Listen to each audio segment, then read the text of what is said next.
அனைவருக்கும் வணக்கம். பன்னீர் சோசரியில் இன்றைக்கி என்ன ப்ரோமோ நினச்சின்னு பார்ப்போம்.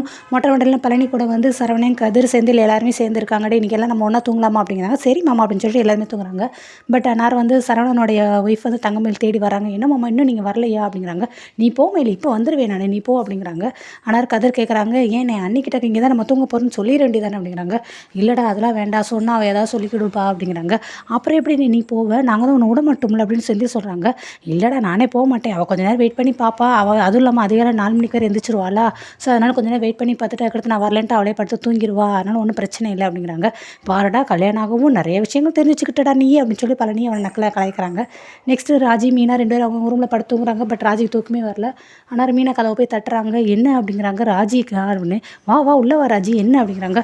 இல்லைக்கா நானும் இப்படி அப்படின்னு பறந்து பார்த்தேன், எப்படியோ தூக்கமே வரல, சரி உங்கள் கூட தூங்கலாமே இங்கே வந்தேன், நான் வரட்டுமா அப்படிங்கிறாங்க. வா உள்ளே வா அப்படிங்கிறாங்க. இரு நீ கொரட்டை விடுவியா அப்படின்னு மீனா கேட்குறாங்க. மாட்டேன் அப்படிங்கிறாங்க. பக்கத்தில் கை காலெலாம் தூக்கி போடுவேன்னு. ஐயோ மாட்டேன், தூக்கத்தில் நீ ஏதாவது பேசுவேன்னா. மாட்டேங்க்கா அப்படிங்கிறாங்க. அப்போ சரி அப்படிங்கிறாங்க. அப்புறம் ராஜ் யோசிக்கிறாங்க, நீங்கள் இதெல்லாம் செய்வீங்களா அப்படிங்கிறாங்க. யாருக்கு தெரியும் அப்படிங்கிறாங்க. என்னக்கா அப்படி சொல்கிறீங்கன்னு. ஆமாம் செந்தில் கிட்டக்க தான் கேட்கணும், நான் அவர்கிட்ட இதை பற்றி கேட்டதே இல்லையே அப்படிங்கிறாங்க. சரி அப்படின்ட்டு 2 பேரும் சிரிச்சுட்டு 2 பேர் பக்கத்தில் படுத்துடுறாங்க. ஆமாம் தலைவன் இல்லாமல் தலைவிக்கு தூங்க முடியலையோ தனியாக அப்படின்னு சொல்லி மீனை நக்கலாக கலாய்க்கிறாங்க. ஏங்க நீங்கள் ஒரு அப்படிலாம் இல்லை, உங்களுக்கு ஒன்று தெரியுமா, நாங்கள் 2 பேரும் இது வரைக்கும் பக்கத்தில் படுத்ததே கிடையாது தெரியுமா, நான் கட்டில் படுப்பேன், கதிர் வந்து கீழே படுப்பான்னு. என்ன ராஜி சொல்கிறேன்னு. ஆமாக்கா இதுக்கு முன்னாடி கதிர் கட்டில் படுத்தா நான் கீழே படுத்திருந்தேன், இப்போ அவன் தான் என்னை மாற்றி படுக்க சொல்லிட்டான், ஸோ படுத்திருக்கோம். எனக்கு அவன் கட்டில் படுக்காமல் கீழே படுக்கிறதே கஷ்டமாக இருக்கும் தெரியுமா, இவ்வளோ நேரம் நைட்டெல்லாம் போய் அலைஞ்சு திரிஞ்சு வேலை பார்த்துட்டு வரான், பாவம் அடுப்பில் தூங்குறான், கீழே படுத்துருக்கானேன்னு ரொம்ப வருத்தமாக இருக்கும்னு. அப்படி ரொம்ப வருத்தப்படுறவங்க கட்டில் கொஞ்சம் இடம் கொடுக்க வேண்டியதானே அப்படிங்கிறாங்க. ஒரே கட்டிலையா அப்படின்னு ராஜி கேட்குறாங்க. ஆமாம் மனசில் இடம் கொடுத்துருக்கீங்களா, அப்போ கட்டில் இடம் கொடுன்னு மீனா சொல்லவும். இல்லைக்கா அப்படிலாம் எதுவுமே இல்லைன்னு, இன்னமும் உங்களுக்குள்ளே லவ் ஸ்டார்ட் ஆகவே இல்லை அப்படின்னு சொல்லி மீனா கேட்குறாங்க. அக்கா நாங்கள் வந்து எங்களுடைய கல்யாணம் எப்படி நினச்சி உங்களுக்கே தெரியும், அதுவும் இல்லாமல் நான் எடுத்து வீட்டில் இருக்கும்போது சரவணன் செந்தில் மாமா வந்து பார்ப்பாங்க, பார்த்துட்டு அப்படியே போயிடுவாங்க கண்டுக்காத மாதிரி. ஆனால் இவன் தான் பார்த்து முறைச்சிக்கிட்டே இருப்பான். அப்போ நான் வந்து இவன் தான் பெரிய ரவுடி, இவன் ரொம்ப துமர் பிடிச்சவனு நினைப்பேன். பட் அப்படிலாம் இல்லை, இருக்கிறதுல இவன் தான் ரொம்ப சாஃப்டான ஆளாக இருக்கான் அப்படிங்கிறாங்க. ஓ அப்படியா அப்படிங்கிறாங்க. ஆமாக்கா எங்கள் கல்யாணம் எப்படி நினச்சி உங்களுக்கே தெரியும், பிடிக்காத கல்யாணம் வேறு, அப்புறம் எப்படிக்கும் அவன் என் பக்கத்தில் ஒரே கட்டில் படுப்பான். நான் கூட ஃபஸ்ட்டு அவனும் கொஞ்சம் முரடானவன், ரவுடியானவன், ரொம்ப கோவக்காரன் அப்படின்னு தான் நினச்சேங்க்கா. ஆனால் அவனை நம்பி ஒரு ஆள் வந்திருக்காங்க, அவங்கள நம்ம காப்பாற்றணும்னு சொல்லி அவன் ரொம்ப கஷ்டப்படுறான் பார்த்தீங்களா, அதெல்லாம் பார்த்தா தான் ஒரு பரிதாபம், ஒரு ஏதோ ஒரு அக்கறை அந்த மாதிரி வருதுக்கா அப்படிங்கிறாங்க. அப்படின்னா அது அன்பு இல்லைன்னே. நிச்சயமாக அன்பே இல்லை கண்ணு, ஆனால் அந்த சைடு அன்பு வந்த மாதிரி இருக்கே அப்படிங்கிறாங்க. இல்லைக்கா அப்படிலாம் இல்லைன்னு. ஆமாம் அவர் அங்கே ரொம்ப லவ் பண்ணுறாரு, அதனால தான் வாங்கி கொடுத்துருக்காரு, உனக்காக சண்டை போடுறாரு, உனக்காக நிறையா பேசுகிறாரு, அடி வாங்குறாரு, அப்போ அது லவ் தானே. அப்படிலாம் ஒன்றும் இல்லைக்கா, அவனுக்கும் என்ன மாதிரி ஒரு பாவம் ஒரு அக்கறை அந்த மாதிரி இருக்கும் அப்படிங்கிறாங்க. சரி எவ்வளோ நல்லது அந்த பாவம் அக்கறைலாம் இருக்கிறது, இது எப்படி லவ்வாக மாறுது அப்படிங்கிறாங்க. அதெல்லாம் எப்போ மாறுமோ மாறாதுக்கா, மாறினா மாறட்டும் அது வாட்டி. சரி நீ அதெல்லாம் இருக்கட்டும், நீங்கள் உங்கள் கதையை ஃபஸ்ட்டு சொல்லுங்கள் அப்படிங்கிறாங்க. என் கதை என்ன, நான் ரொம்ப எனக்கு மனசுக்கு பிடிச்ச மனவரை கல்யாணம் பண்ணிக்கிட்டேன். அம்மா அப்பாவில் ஒரு மாமியார், கோக்காரான சிஸ்டாக இருந்தாலுமே ரொம்ப அன்பான ஒரு மாமனார், அதோட ஒரு க்யூட்டான சிஸ்டர், வேறு என்ன வேணால் என் வாழ்க்கை ஜம்முன்னு போகுது அப்படிங்கிறாங்க. சரிக்கா நீங்கள் செந்தில் மாமா முத எங்கே மீட் பண்ணீங்க அதை சொல்லுங்கள் அப்படிங்கிறாங்க. ஓ அதுவா அப்படின்ட்டு அப்படியே கதையாக அப்படியே சொல்ல ஆரம்பிக்கிறாங்க. 2 பேரும் அப்படியே ரசித்து பேசி முடிக்கிறாங்க. அது திருப்பி தங்கமேல கட்டுறாங்க. தங்கமேல் இன்னமும் தூங்காமல் உட்காந்துட்டு இருக்காங்க. என்ன மாமா இன்னும் வரல அப்படின்ட்டு திருப்பி மொட்டை மாடிக்கு ஏறி போக்குறாங்க. எல்லாருமே நல்லா படுத்து தூங்கிடுறாங்க. என்ன வர்றேன்னு சொல்லிட்டு இங்கேயே படுத்து தூங்குறாங்க அப்படின்ட்டு மாமான்னு சரவணன் எழுப்பி பார்க்குறாங்க. சரவணன் எந்திக்கிற மாதிரி இல்லை. அடுத்து கீழே போடுறாங்க. இவ்வளோ நேரம் ஆகி வர்றேன்னு சொல்லிட்டு வராமல் அங்கேயே படுத்து தூங்கிட்டாரே அப்படின்ட்டு திருப்பி அவங்க அம்மாவுக்கு கால் பண்ணுறாங்க. அவங்க தங்கச்சி அம்மா ஃபோன் அடிக்குதுமா, எந்திரிச்சு எடுங்கம்மா அப்படிங்கிறாங்க. நீ எடுத்து பேசுடி அப்படிங்கிறாங்க. எனக்கு தூக்கம் வருது போ மணியை பேசுமா அப்படிங்கிறாங்க. திருப்பி எழுப்பி போடுறாங்க. மணி பார்த்தா 1 மணி.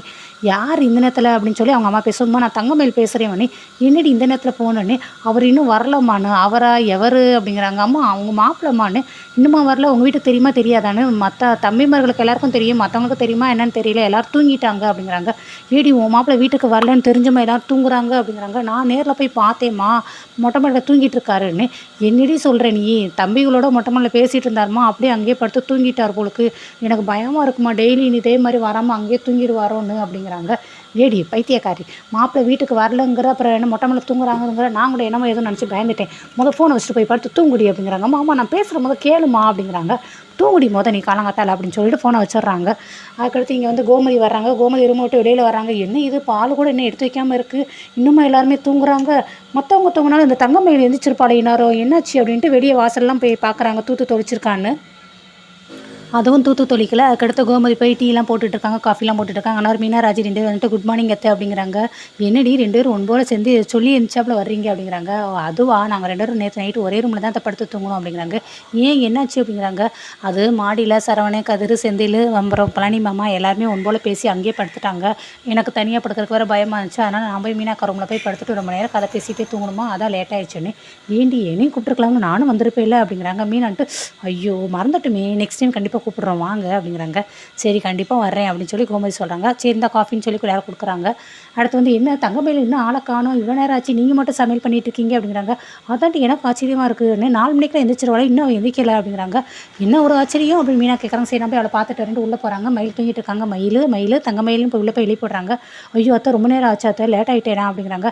அதெல்லாம் இருக்கட்டும் என்ன உன் கடனை செவந்திருக்குன்னு, அது சரியாக நைட்டு தூங்கலையே அத்தை, அதனால் தலை வேற வலிக்குன்னு, நான் வேணா காஃபியில் எல்லாம் ஸ்ட்ராங்காக ஒன்று போட்டு கொண்டுட்டு வருமா, தலைவலி கொஞ்சம் குறையும் அப்படிங்கிறாங்க. இல்லை அத்தை பரவாயில்ல, நான் கொஞ்சம் நேரம் படுத்துருக்கட்டுமா அப்படிங்கிறாங்க. சரிம்மா நீ படுத்துக்கோ, எதுவும் வேணா என்னை கேட்டு விடு அப்படின்னு சொல்கிறாங்க. சரின்னு சொல்லி இவங்க கோமதி போயிடுறாங்க. மயில் அனாரம் போய் மணியை பார்க்குறாங்க, திருப்பி படுத்துடுறாங்க. ஒரு மாதிரி சரவணன் நினச்சி ஃபீல் ஆகிட்டேவும்.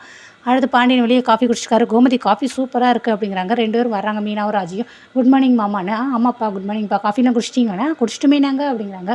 ஆனால் வீடு ஒரு மாதிரி அமைதியாக இருக்குல்ல கோமதி அப்படிங்கிறாங்க. என்ன அமைதி, இன்னும் பசங்களாம் எந்திக்கலை அப்படிங்கிறாங்க. அது இல்லை கோமதின்னு. ராஜி வந்து பக்கத்தில் கோயிலில் வந்து பாட்டு போடுவாங்க மாமா, அது பாட்டு எதுவுமே இல்லைன்னு. அது இல்லைப்பா, ஏதோ ஒன்று குறையுதுப்பா அப்படிங்கிறாங்க. தங்கமே இல்லைங்கப்பா, இன்னும் எந்திக்கலையா அப்படிங்கிறாங்க. அவள் தலைவலிக்குன்னு படுத்துருக்கா அப்படிங்கிறாங்க.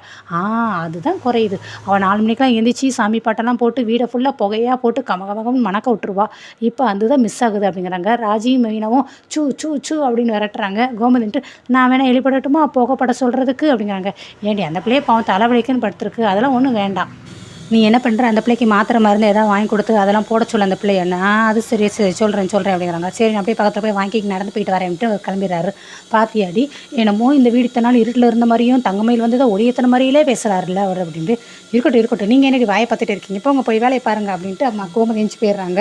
ஐயோ அத்தையோட கோவம் இன்னும் குறையவே இல்லை போலக்கு, மேலும் கூட்டிகிட்டே இருக்கே அப்படின்னு ராஜி சொல்கிறாங்க. அடுத்து மீனா வந்துட்டு இதுக இளம் ஜோடி காதல் மாதிரி அப்பப்போ சண்டை போட்டுகிட்டே இருக்காங்க, இவங்களை பார்க்குறக்கு அப்படி தான் இருக்குது, ஐயோ அப்படின்ட்டு சரி அவங்க 2 பேரும் கிளம்பிடுறாங்க. அடுத்து மயில் படுத்திருக்காங்க. சரவணன் வராரு. ஆனால் அவங்க மயில் நினைக்கிறாங்க இருங்க வரட்டும் நான் சாரி மயில்னு சொல்லி அவன் வந்து பேசுவார்ல, அப்போ இருக்கட்டும், இனிமேல் இந்த மாதிரி எங்கேயும் போய் தூங்கக்கூடாதுன்னு சொல்லி கட்டன் ரைட்டாக பேசிட வேண்டியதான் அப்படிங்கிறாங்க. சரவணன் உள்ளே வராரு. வந்து ஃபோன் எடுத்து பார்க்குறாரு. என்ன மயில் இவ்வளோ நேரம் தூங்கிட்டு இருக்கா அப்படின்ட்டு. என்ன இவ்வளோ மெசேஜ் இருக்குது, மயில் வேறு ஃபோன் போட்டிருக்கா, ஒரு வேளை நேற்று நைட்டு வரலன்னு சொல்லி ஃபோன் போட்டிருப்பாளா இருக்கும் அப்படின்ட்டு மெசேஜ் பார்த்துறாரு. இங்கே ஒருத்தர் நான் படுத்துருக்கேன், என்ன கவனிக்காமல் என்ன ஏதுன்னு கேட்காம வந்தோடனே ஃபோன் எடுத்து பார்க்குறாரு அப்படிங்கிறாங்க. அதுக்கடுத்து திருப்பி ஃபோனை வச்சுறாரு. இவ்வளோ நேரம் இவ தூங்க மாட்டாளே அப்படின்ட்டு யோசிச்சுட்டு மயிலுன்னு எழுப்பிடுறாரு. அவங்க எந்திக்காத மாதிரியே அப்படியே தூங்குற மாதிரியே நடிக்கிறாங்க எந்திக்காமல். அடுத்து திருப்பி என்ன மாமா அப்படிங்கிறாங்க. என்ன மயில் இவ்வளோ நேரம் தூங்கிட்டு இருக்குன்னு. அது உடம்பு சரியில்லை மாமா, உடம்பு சரியில்லை. ஐயோ என்னாச்சு, என்ன பண்ணுது அப்படின்னு கேட்குறாங்க. தலைவலி மாமாண்ணே. தலைவலியா, ஏன் அது நேற்று நைட்டு சரியாக தூங்கலையானே, ஏன் தூங்காமல் என்ன பண்ணிகிட்டு இருந்தேன், நைட்டு வேலை பார்த்துட்டு இருந்தியா, அது வந்து நீங்கள் வர்றேன்னு சொல்லி என்ன பேசாமல் இரு, தூங்காமல் புள்ள நேரம் கொஞ்சம் வேலை பார்த்துட்டு இருந்தேன், இப்போ என்ன பண்ண மாத்திரை எடுத்துட்டுமா, நான் ஐயோ அதெல்லாம் ஒன்றும் வேண்டாம், ஹாஸ்பிட்டல் போகுமா, அதெல்லாம் வேண்டாம் மாமான்னு, டீ காஃபி ஏதாவது எடுத்துட்டுமா, வேண்டாம் மாமா நான் கொஞ்சம் நேரம் படுத்து தூங்கினா நல்லாயிருக்கும் அப்படிங்கிறாங்க. அப்படியா, அப்போ சரி நீ படுத்து தூங்க, நான் வெளியில் இருக்கேன், சரியா நீ தூங்கி நல்லா ரெஸ்ட் எடு, நான் வெளியில் போகிறேன் அப்படின்ட்டு வெளியில் போயிடுறாரு. இது அடுத்து மயிலோட அம்மா ஃபோன் போடுறாங்க. ஃபோனை கட் பண்ணி விடுறாங்க. என்ன இது ஃபோனை கட் பண்ணி விடுறா அப்படிங்கிறாங்க. திருப்பி ஃபோன் போடுறாங்க. திருப்பி அட்டன் பண்ணுறாங்க. என்னடி ஃபோன் கட் ஆயிடுச்சுன்னு, நான் தான் கட் பண்ணி விட்டேன்னு. எதுக்கு கட் பண்ணி விட்டேன், அப்புறம் என்ன நேற்று நைட்டு என்ன செய்ய எது செய்யன்னு தெரியவே இல்லை, அதனால் உனக்கு ஃபோன் போட்டால் நீ என்னடா ஃபோனை எடுக்கவே இல்லைன்னு. இடி அத்தை சமத்தில் போய் ஃபோன் போட்டால் நானே நல்லா தூங்கிட்டு இருந்தேன், உன்ட்ட என்ன பேசுனேன்னு எனக்கே ஆகும் இல்லை, சரி என்ன விஷயம் சொல்லு அப்படின்னு. இங்கே என்னென்னலாம் நடந்துச்சு தெரியுமா, நான் தான் இங்கே நிம்மதி இல்லாமல் இருக்கேன், நீ நல்லா நிம்மதியாக தூங்குற அப்படின்ட்டு நடந்த விஷயத்தை எல்லாத்தையும் அவங்க அம்மாக்கிட்ட கொண்டு வந்தால் சொல்ல ஆரம்பிக்கிறாங்க.